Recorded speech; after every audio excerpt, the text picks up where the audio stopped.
છેલ્લા 7 દિવસથી 10 મહિનાના બાળકને શ્વાસ લેવામાં તકલીફ થઈ હતી.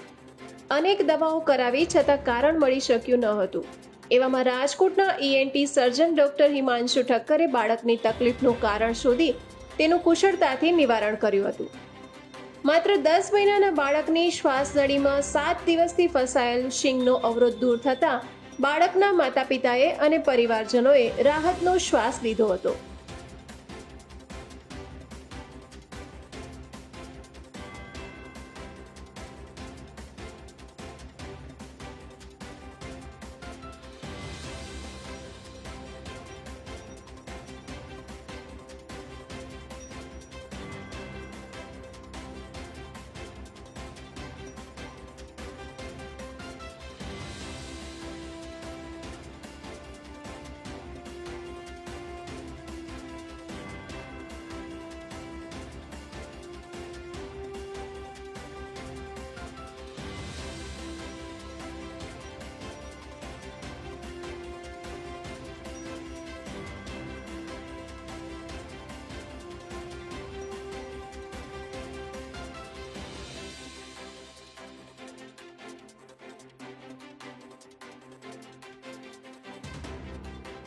मात्र પછી રાઈટ ટુ લેફ્ટ પછી રાઈટ ટુ લેફ્ટ આપણે સા સુધી જવું જોઈએ. એનું નામ છે કે આપણે સા સુધી પહોંચી જવું. સીટી સ્કેન પિક્ચર મંડળમાં મોકલ્યો છે. એની અંદર દેખાય છે નામ અંદર છે પિક્ચર સુધી અંદર ફસાય છે. આ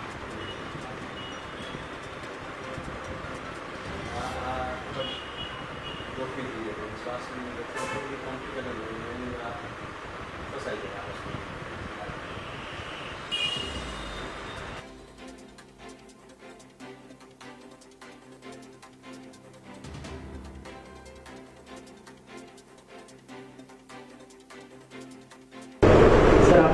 મારું નામ ડૉક્ટર હિમાંશુ ઠક્કર છે.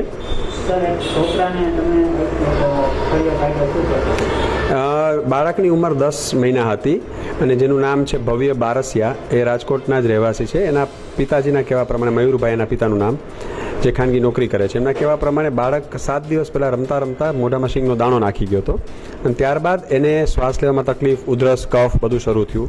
લોકલ દવા કરાવી ફેર ન જણાતા સીટી સ્કેન કરાવવામાં આવ્યો. સીટી સ્કેનમાં માલુમ પડ્યું કે એના ફેફસાની નજીક સુધી શ્વાસનળી ઊંડી હોય ત્યાં સુધી શીંગનો દાણો કટકો ફસાઈ ગયો હતો. એક બાજુનું ફેફસું પણ ઓછું કામ કરતું હતું, શ્વાસ લેવામાં તકલીફ પડતી હતી બાળકને. એનું ઓક્સિજન સેચ્યુરેશનમાં ઘણું ઓછું થઈ ગયું હતું.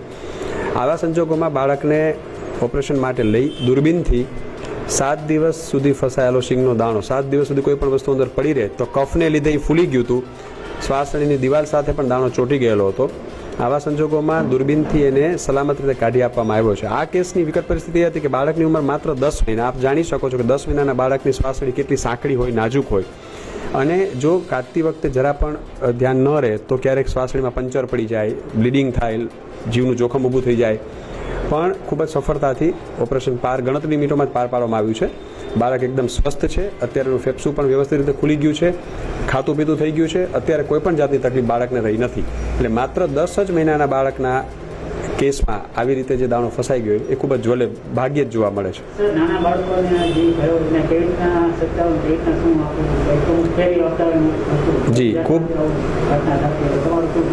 ખૂબ સાવચેતીના પગલાં રૂપે એક સમાજને એક આપણો મેસેજ છે કે નાના બાળકોને જ્યારે પૂરતા દાંત ન આવે ત્યાં સુધી કોઈ પણ વસ્તુ ચાવી ન શકે એવી, સિંગદાણા છે, દાળિયા છે, મગફળી છે, આવું કોઈ વસ્તુ આપવી ન જોઈએ. વયોવૃદ્ધ લોકોમાં પણ જ્યારે ચોકઠું પહેરતા હોય છે, ચોકઠા વગર કંઈ વસ્તુ ખાવા જાય તો એ ગળે ઉતરી જાય અને ચોંટી જાય, ફસાઈ જાય વચ્ચે અન્નળી કે શ્વાસનળીમાં.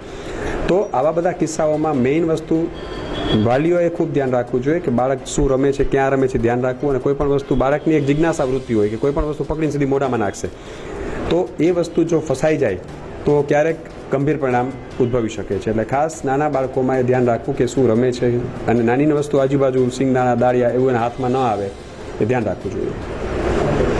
મારું નામ મયુર બારસિયા છે. મારો બાબો જે ભવ્ય બારસિયા, જેની ઉંમર 10 મહિના જેવી છે, તે અઠવાડિયા પહેલાં સિંગદાણો ગળી ગયેલ છે. શ્વાસનળીમાં જે અટકાયેલ હતો, હવે ફેફસાની બાજુમાં જે હતો. હવે વિદ્યાનગર મેઇન રોડ પર હિમાંશુ જે ઠક્કરનું જે આપણે હોસ્પિટલ આવી છે ત્યાં બતાવેલ છે. હવે એ ઓપરેશન કરવામાં દૂરબીનથી જે આપણે ઓપરેશન કર્યું સાહેબે. અત્યારે તો બાળકની તબિયત સારી છે, ઓકે છે, કાંઈ વાંધો નથી. અને હવે બાળક સ્વસ્થ છે. સાહેબનો આભાર માનીએ કે બાળક વ્યવસ્થિત તકલીફ વગર બહાર આવતું રહ્યું.